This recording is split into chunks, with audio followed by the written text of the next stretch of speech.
J'ai échangé le moteur. What's up? Elle est tombée en panne d'allumage. J'ai refait l'allumage, les freins et tout le berceau arrière.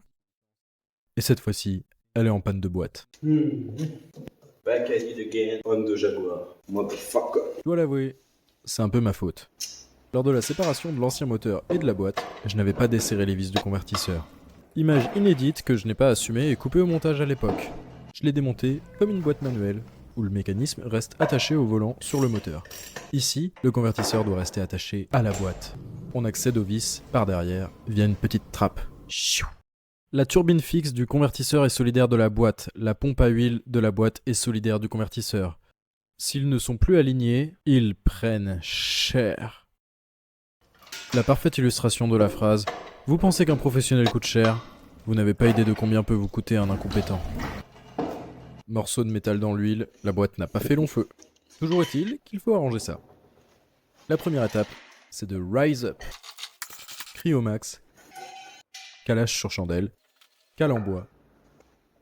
Cryomax, calage sur chandelle. Oh max. Et je secoue. C'était quoi ce bruit? Ouais, c'était rien. Ça tient bien. Des raccords d'échappement avant. Milieu. Oh, au milieu c'est bloqué. Parce que le tube est écrasé, ça sort plus. Je suis allé desserrer à l'arrière pour sortir le tube entier du coup. De côté. Cruciforme, par chaleur. Sous le capot. Magnifique V12, toujours présent. Débloque vis de suspension de boîte. Redescend tout doucement sur traverse arrière. Fabrique un pont en bloc. Mince, mon cliquet il passe pas là avec ce pont en bloc. Et voilà. Pour débloquer, vis sous contrainte du ressort. Soutien boîte et dessert traverse arrière.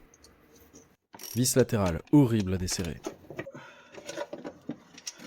Débloque arbre de transmission, et là, je suis en train de visser. Voilà, c'est mieux dans ce sens-là. Retire renfort. Pour mettre en place support moteur. Que t'inquiète que je sais faire les nœuds, mon pote. Descends moteur, suspendu maintenant. Bien bas. C'est cool. Lève légèrement l'arrière. Frein à main. Pour pouvoir tourner l'arbre de transmission. Et accéder aux deux autres vis. Un gros morceau. Resuspends le moteur pour le descendre encore un peu. Débranche le kickdown, dévisse le câble, débranche capteur de vitesse, câble de commande de vitesse,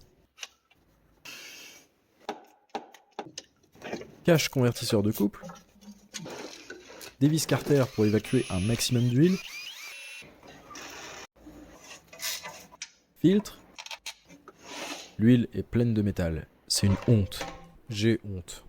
Maintenant, ce que j'ai pas fait au premier démontage, retirer le cache, faire tourner le volant moteur au tournevis, retirer les vis du convertisseur par l'arrière. Il y en avait 6. Yes. Tube de vide à débrancher, tube rigide de refroidissement d'huile de boîte,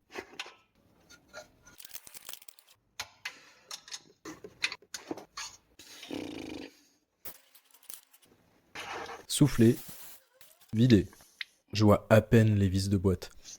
Pourtant, il faut. J'y vais au toucher, cliquer, rallonge, cardan. Plus elles étaient hautes, plus elles étaient dures à atteindre. Avant de descendre, bricolage. Avant-trou, plateau, vis et remonte. Mince, je suis à l'envers. Grille modifié, large et stable. Parfait pour contrôler la descente de la boîte. Continue de retirer les vis de boîte. Sortis la boîte des douilles de centrage. Ça y est. Elle est posée. Cale l'avant, l'arrière. Fais glisser sur des planches. Boîte HS sortie. Yes. Ici, on voit le démarreur qui entraîne le volant moteur. Tunnel de transmission complètement vidé. Le convertisseur, il fait un bruit vraiment pas jojo. Ça pèse un âne mort. Plein d'huile limaillée. Je veux des paillettes dans ma vie, Kevin.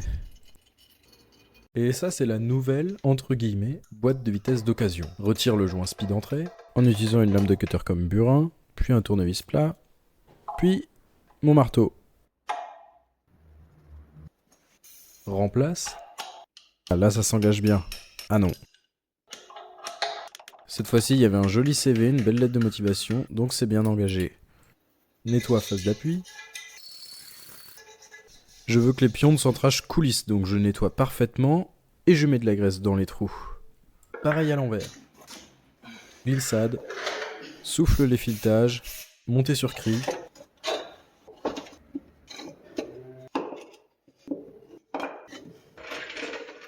J'ai décidé de mettre le convertisseur qui va avec que maintenant. Ça fait quand même moins de poids à monter. Sûr et certain du bon engagement sur les deux arbres et sur le pignon de pompe à huile. Graisse la queue du convertisseur. Maintenant, faut aligner. C'était galère. Un pion de positionnement en face, maintenu avec une pincetto. De l'autre côté, on n'y est pas encore. Baisse le cri, arrive à engager les vis, et prendre à la main. Approche, sans forcer.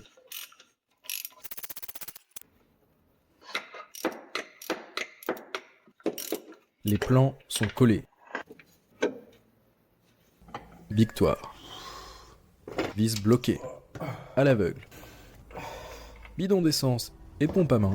Je vais rincer le circuit de refroidissement d'huile de boîte qui est plein d'huile contaminée par la limaille de fer. Étanchéité douteuse, mais je pompe. Ça a été fait dans les deux sens jusqu'à ce que l'essence ressorte claire de l'autre côté. Carter de la nouvelle boîte déposée. Crado, mais pas de limaille. Tube d'aspiration, côté case, côté filter. Filter monté. Carter remis. Bon bah voilà, tout est raccroché, tout est rebranché à l'arrière. Il va me rester les tôles pare-feu et les pots d'échappement. Retire maintien moteur. Ah oui, au cas où le convertisseur est revissé. Hein. Tout est remonté. Au fait, la voiture retrouve le sol. Et c'est le moment de pré-remplir la boîte.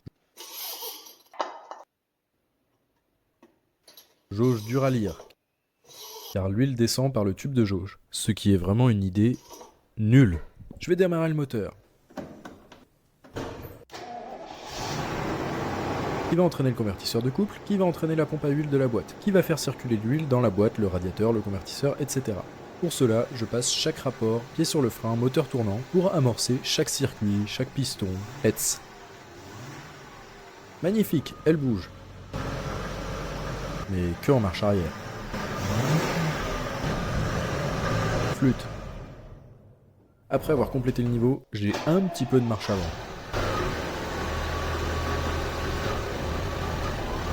Nouveau problème par contre. Les feux de recul sont allumés H24. Dépiotage de la planche de bord. J'ai un capteur ici, je débranche et ça clignote. C'est celui-là. Actionné par cette platine avec des trous. Dévissé, dégrippé, lubrifié. Bon, et je suis allé faire un tour avec la nouvelle boîte d'occasion. Eh ben, elle marche pas. Elle patine elle aussi. Donc j'ai enlevé une boîte cassée pleine de limaille, installé une boîte d'occasion usée. Et là, je dois redéposer cette boîte, car ça marche toujours pas. Courage. Par-dessus, jauge et renfort. Par-dessous. Échappement, tôle pare-feu, suspension de boîte, traverse, transmission, vis de convertisseur, débranche les éléments, vidange carter, déblocage du tour de boîte, et elle descend. Boîte sortie. Je suis venu avec une boîte, je repars avec deux. C'est absurde. Mais c'est la vie. Allez, va falloir en refaire au moins une.